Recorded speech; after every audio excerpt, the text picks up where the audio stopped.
G'day to all my friends and family, and welcome to this episode of Jim's 5am Club. And yet another episode today. We're putting together another episode of all that I've learned from Tony Robbins over the years. I've just come for a walk down the park here, just to get out of the house and take another opportunity to put together another episode in tribute to the big man Tony Robbins. And today what I want to do is talk about a topic that Tony Robbins didn't spend too much time talking about this time round, but back in the mid-90s he did spend quite a bit of time talking about the importance of moments in our lives, those moments that define us, those moments that are memorable, those wonderful moments, and he calls those moments magical moments. And what we'll do is we'll just go for a bit of a walk and talk. I'll just steer clear of these galahs and some cockies on the other side, and we'll just walk through the park and just have a bit of a chat. And eventually what I want to do is get up to that jacaranda tree, because it's been raining for the past few hours, and as you can see with the rain it's also dropped quite a bit of that jacaranda mauve onto the ground, and it's just so inviting. That colour, that mauve colour on a grey sky, and in the lighting that we have today, is just absolutely magical. So what I want to do is I want to head down there and just get some of that mauve and some of that energy and some of that magical sort of aura that comes with that colour, and just absorb it and make it mine just for a moment. I had an auntie of mine who has since passed away, Theonitsa Papadopoulou, who was my mother's auntie, my grandfather's sister, and she was a very clever and wise woman and a realist. And I remember many years ago when we were sitting down and having a bit of a chat with my mother, she reflected over her life, and she said that in life all we have are stigmas. And stigmas, roughly translated from Greek into English, means moments, magical moments. So what she was trying to allude to and suggest is that in our lives all we have is just a few magical moments to enjoy, and the rest of it just flows and is quite mundane and routine and not all that special at all, unless of course you try and identify and find magic in every moment, and don't get overwhelmed with your challenges and your problems.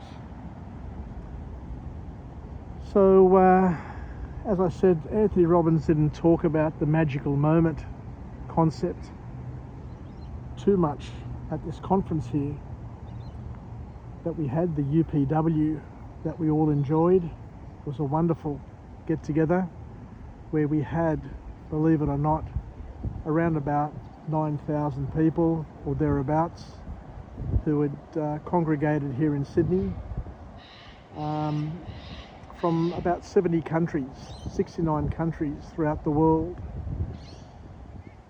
And Tony Robbins is a man who has a wide following and has been very successful for a number of years, and gets to hang out with lots of very, very wealthy people who are leaders in their field, people who are brand names and icons throughout the globe. And he says that there are lots and lots of people who have lots of money, but they live pretty boring lives. And the message that Anthony Robbins wants to share with all of us is that unless you go out of your way to create magic in your life, all the money in the world is not going to make a difference. And even just this week, or last week, sorry, at Fellowship, I was having a chat there and we were talking about the Greek Orthodox Church and other religions and that, and one of the girls made a few comments, and my response to her was that if you can't find God, or if you can't feel God and experience God in the Greek Orthodox Church, then chances are that you're not going to find him in any other church. And along the same lines, if you don't find joy in the current company that you're keeping, or if you can't find magic in the place that you live or the things that you do, if you don't find contentment and meaning and purpose where you are right now, then you're not going to find it anywhere.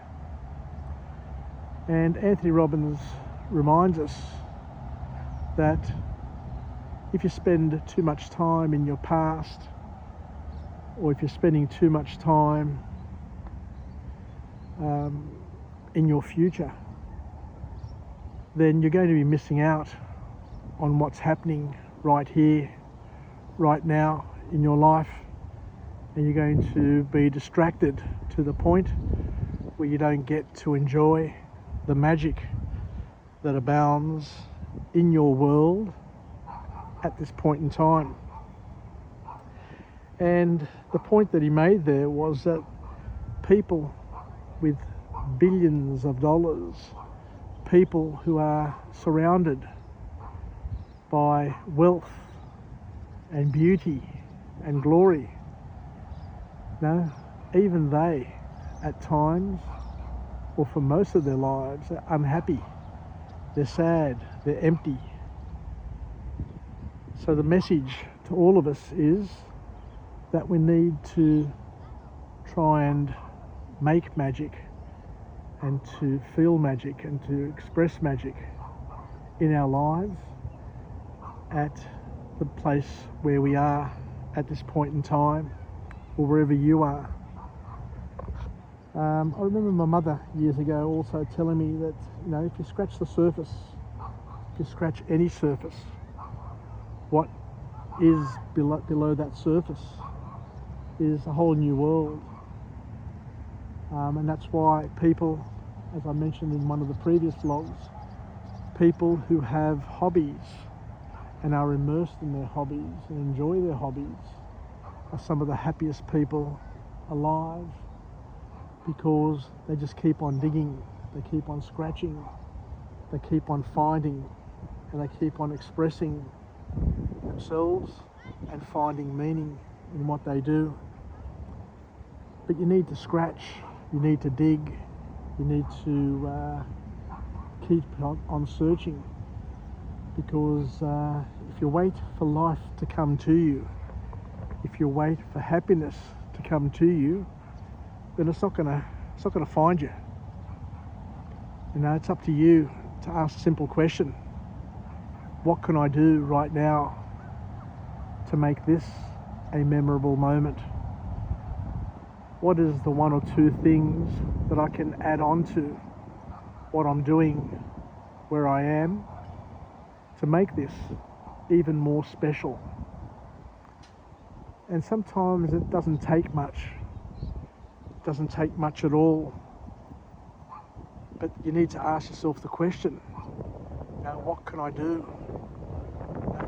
For me at the moment, what I'd love to be able to do is just to lie down in these purple flowers and just have the flowers from this tree just come floating down on me and cover me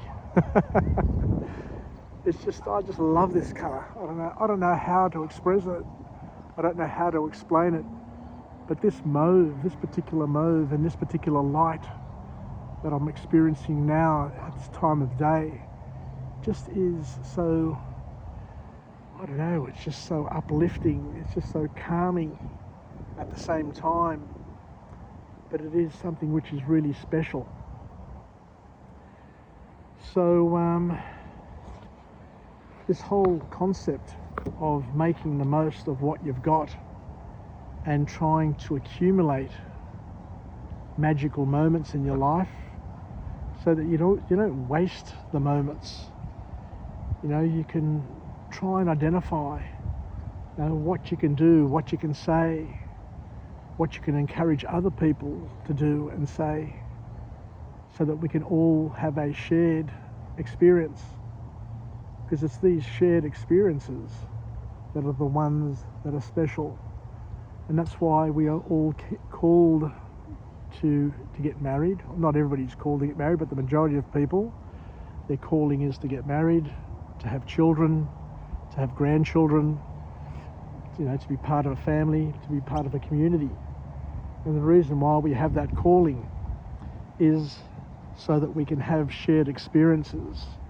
And the more experiences that we can share, then the more camaraderie we can experience, and the more connected we feel to each other, to nature, and to God. Because at the end of the day, the key purpose in life is to be connected through love, to be connected through action, through doing things, but to be, being part of things. And that takes effort. Friendships take effort. You need to do something. It's an action word. Love is an action word. And as we mentioned the other day as well, proximity is power. You need to be close to your friends and close to your family.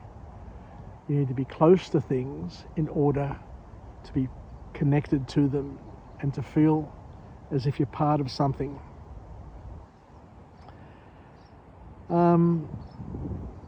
So we need to learn, I guess. We need to become detectives. We need to become students of creating magic and creating these magical moments in our lives. And as I said, it's just a question. What can I do now? What can I do right now to be more productive? What can I do right now to make this even more fun, even more memorable? So once again, it's the quality of the questions that we ask will also elicit and help and facilitate the quality of the life that we will experience. So what do we need to do? We need to spend a little bit more effort hanging out with people who are like-minded. Tony Robbins is big on this thing called a peer group. And he says family and friends are great. Family and friends are great when you need support, when you need comforting, but you also need a group of people in your life that are going to push you, are going to pull you, are going to cajole you, and are going to get you to do things that you wouldn't normally do. People who are going to help lift your standard, lift the standard for you so that you can do bigger and better things with your life. And when we say bigger and better things, it's not about just the self-gratification of doing bigger and better things and being a more significant person. It's about doing things that are going to help you serve God with all your heart, mind and soul, and to build greater skills so you can become better positioned to be able to love your neighbour, help your neighbour, and become a bigger and better version of yourself. So this whole peer group is a new concept to many people, and a peer group is different from a friendship or from a family, because as we said, the peer group is there to help raise your standard, to make you stronger, to make you bolder, to make you better in many, many different ways. So in order to grow, in order to expand, we need to learn how to live outside our comfort zones. And sometimes family and friends are the people who want to keep you comfortable, keep you within a comfort zone. They don't necessarily want you to grow, change, and become better, because what it does is it reduces their certainty. Because people tend to pigeonhole us and generalize in terms of who we are, and want to keep us there, because that makes it comfortable for them, because they got certainty that James, for example, is defined as X, Y, and Z, and the way I'm defined will help them understand where they sit in the world. It helps them with their identity. But if I change and they're not changing, then the comparison and the contrasting can be quite disturbing for people, especially the people who are lazy, who don't want to grow, don't want to change, and all of a sudden see a bit of a gap appearing between them and you. We're all called to grow and develop, just like the universe continues to expand. The planets, the stars, everything in the universe is constantly on the move and is getting wider and further apart. And similarly, unless we're growing and developing, then we're suffering entropy, the laws of entropy. If you do nothing, then you'll waste away. If you don't use your muscles, they'll waste away. If you don't use your brain, it'll waste away. If you don't use the gifts that God has given us, they will eventually waste away. So we need to leverage them. We need to use them. We need to be bold and to do things with them. But you know, we need to help each other. As we said before, we need to love our neighbour as we love ourselves. We need to serve God. And in order to do that, we need to do things, and to do things, you know, with love. And that's why we need people around us who are going to help us, because if it's left to our own accord, and if it's left to our willpower, what science tells us is that willpower is really, really strong first thing in the morning. But as you go through the day, and as you're distracted and worn down and make decision after decision after decision, sooner or later that willpower throughout the day runs out of puff. And that's why people at the end of the day tend to make the worst sort of decisions. That's when they are at their weakest, and we end up making the decisions that we may end up regretting in our lives. So the key lesson from a scientific perspective is that willpower dissipates throughout the day, and if you're depending on willpower alone in order to do things and to grow your life and to do, to become better and to be disciplined, then what will happen is you'll run out of puff, and even the most willed person will eventually give up, and an excuse will come up for them to do something which is not what they wanted to do or not what they intended to do, but it's just the way we are. So we need something more than willpower. And this is where Anthony Robbins says that we need a peer group, because a peer group is a group that will hold us to account, that will make us stay responsible, that will be honest with us and tell us that we're not doing the best, we're not reaching our potential. Because as a parent, what we learn in our lives, and as our parents probably felt as well, is that you know that your kids have so much potential. You know your kids, your grandkids, your cousins, your friends, all of those around you can do so much better. But when you see them not doing the best that they possibly can, it's hard. You just don't know what to do, what to say, without, of course, ruining the relationship. But this is where a peer group is good, because a peer group have the permission to be able to speak honestly, openly, and frankly, and to hold you to account, and to push you in a way, and pull you in a way, bend you, stretch you, and do all those sorts of things, so that you can, be shaken into action.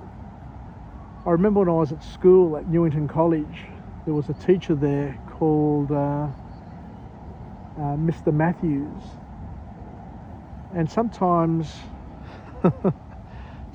students would annoy him so much through their laziness or whatever it was, that he would just grab them by the collar and just grab them by their shirt and just give them an almighty shake. And he would say to them, just wake up. And that shaking, that physical, what would be considered physical and abuse these days, was enough to shake these people and to wake them up and to get them to realise that they were just wasting their time and wasting their lives away. It was called the moon shake, I remember, back at Newington College back in the 70s. But for those who knew Moon Matthews, they would know exactly what I'm talking about. But we also, you and I also, need to be shaken up. And our parents, our friends, our uncles, our aunts aren't really the people to do it anymore, because children rarely listen to their parents. They prefer to learn from influences, from their peers, from their friends, from other people. But unfortunately, a lot of people tend to learn the wrong things because they've got wrong influences, they've got the wrong people in their lives. But as we mature, as we get older, what we can do is we can be a little bit more deliberate in terms of the people we hang out with. And as we said, we need the people in our lives to be able to help us. And that's why at the Anthony Robbins seminars, they always tell us that it's going to be a great experience, it's going to be a challenging experience, and for us to play along, to be part of it. And they're going to push us, they're going to make us do things that are not comfortable for us, but we need to trust the process, we need to go along with it. And that's what parents should be doing with their children as well, to try and lift them up to a better standard. But it's hard as a parent to push your kid and to see them feeling uncomfortable. That's why sometimes a coach or a teacher is so much better. Don't know about you, but over my life I look back and I'm just so happy that I had some really good teachers. I went to a really good school, and it was a lot of discipline. It was tough. Back in the day when I was at school, there was corporal punishment. You'd get the cane, they'd put you on detention, they'd make you look like a fool in class. They'd embarrass you when they gave back the test results for any exams that you'd have. You know, it was really, really, really tough. But I guess when I look back, it was tough love. You know, I prefer people to be honest with me rather than to be really, really nice with me and to, you know, be partners in my destruction. I prefer people now, looking back over my life, to be brutally honest with me, to be tough with me, knowing that that toughness is going to help me become a better version of myself. It's going to save me from tears later on. I remember my wife, Paula, saying that her father would always be pretty disciplined. He'd be a disciplinarian. And he said to her when she was growing up, I prefer you to be crying now rather than to be crying later when it's too late in your life. And that's a very, very strong, powerful lesson. And as we say, you know, it's hard to express and to deliver tough love. But one of the challenges a lot of young people face these days is that they haven't had it tough enough in order to be able to live a life that is fulfilling for them.